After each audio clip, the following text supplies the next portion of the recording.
Você já imaginou uma cidade inteira dentro de um hospício?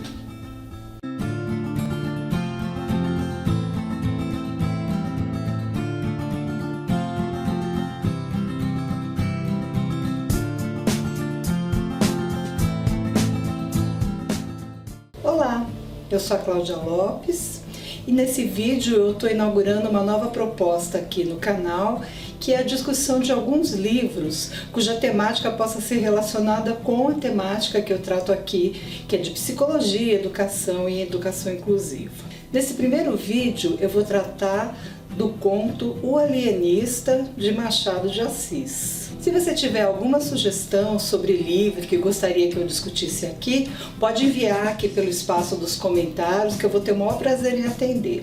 Machado de Assis é considerado o maior escritor brasileiro.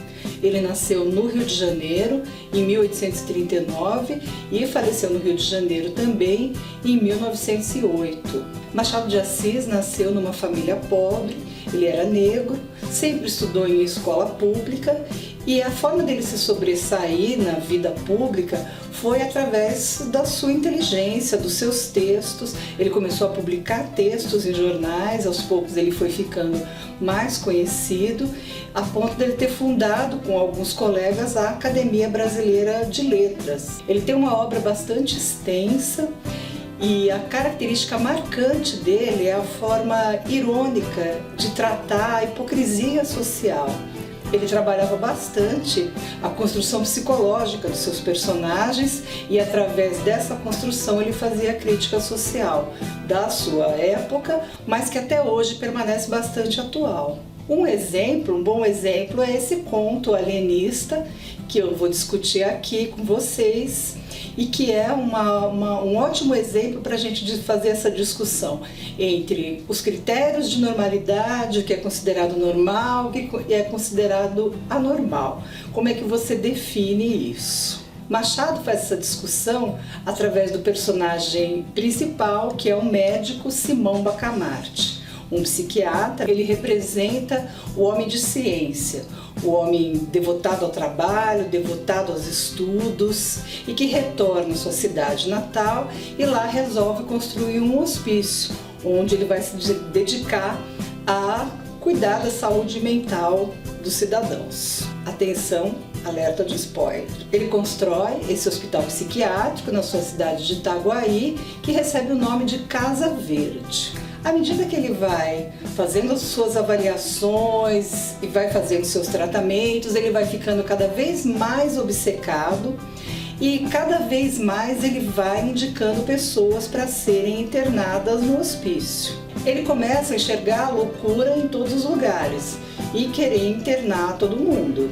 Por exemplo, sua primeira internação foi de um personagem, o Costa, que tinha perdido toda a sua herança emprestando dinheiro para outras pessoas e não tinha coragem de cobrar. Um comportamento que o Dr. Simão achou muito estranho e resolveu então internar o Costa no hospício. Aos poucos a cidade começa a viver um clima de tensão que vai aumentando cada vez mais e, por motivações políticas, começam a se organizar grupos de protesto contra o Dr. Simão Bacamarte. O barbeiro Porfírio, que tinha pretensões a ser prefeito, acaba vencendo aí uma disputa dessas, uma disputa contra o Dr. Simão, mas ao vencer ele não acaba com as atividades da Casa Verde, do hospício, e continua, se intensificam as internações, cada vez mais ele se alia ao Dr. Simão Bacamarte e cada vez mais ele vai internando pessoas. Ele chega a internar até a sua própria esposa, porque ela tinha passado muito tempo pensando, decidindo que roupa ia colocar para ir para uma determinada festa, e ele achou esse comportamento muito anormal também e internou a esposa. E à medida que ele vai cada vez mais se aprofundando nesses estudos, ficando cada vez mais obcecado e nunca satisfeito, um dia ele resolve soltar todo mundo e chega à conclusão então que ele era o único que tinha uma personalidade perfeita, saudável. Dessa forma ele resolve internar a si mesmo e assim termina a história. É um conto bastante rico de significados, bastante atual e pode ser explorado de diversas formas. A forma que eu escolhi falar sobre o alienista é relacionando com a escola hoje e a necessidade que às vezes continua presente de dizer aquilo que é normal e aquilo que é patológico nos alunos. Como saber se esse aluno tem ou não tem alguma coisa, se esse aluno não aprende porque ele tem algum distúrbio, alguma questão. Essa ainda é uma questão bastante presente na escola hoje. Muitas vezes a escola vê no encaminhamento para o psicólogo ou para o neurologista uma saída para essa questão, uma busca de uma resposta para essa questão, porque aquela criança não aprende. Ao invés de buscar uma estratégia pedagógica de acesso a essa criança, quais são as necessidades dela, qual a melhor forma de eu acessá-la. E encaminhamento muitas vezes entra no lugar de um olhar pedagógico para as necessidades educacionais da criança. O que ela precisa, ainda que seja algo diferente do que o professor está acostumado a oferecer para todos. Então fica aquela busca por uma classificação, um laudo, ao invés de privilegiar aquilo que ele tem, que o professor domina, que é justamente seus instrumentos pedagógicos. É interessante a discussão do alienista em relação aos critérios para você poder definir o que é normal ou o que é anormal, o que é loucura ou o que não é loucura.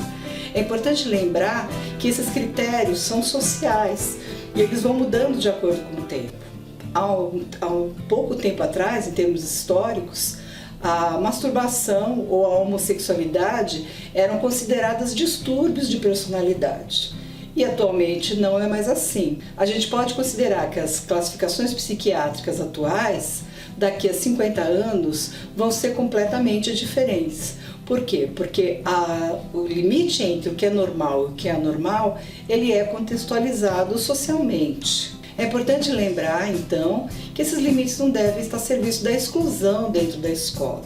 Tem uma história interessante que aconteceu comigo. Eu fiz um programa de aprimoramento no Hospital das Clínicas em São Paulo. E teve um dia que eu tinha uma aula no Instituto de Psiquiatria. Normalmente no hospital eu utilizava o jaleco e utilizava um crachá com o meu nome. Mas nesse dia que eu fui para a aula eu estava sem o jaleco e sem o crachá. E como eu não costumava ir muito naquele prédio, eu acabei me perdendo, não sabia onde era a saída e perguntei uma informação para uma senhora que estava num corredor. Perguntei para ela onde era a saída, que eu estava perdida. Aí ela me respondeu: eu não sei, eu também sou paciente. Eu achei muito engraçado, porque na hora eu fiquei meio sem ação e fiquei pensando justamente nisso. Que dentro do hospital psiquiátrico, o fato de eu andar de jaleco e andar de crachá me diferenciava das outras pessoas que eram os pacientes. E sem esses símbolos sociais eu poderia então ser confundida com o paciente.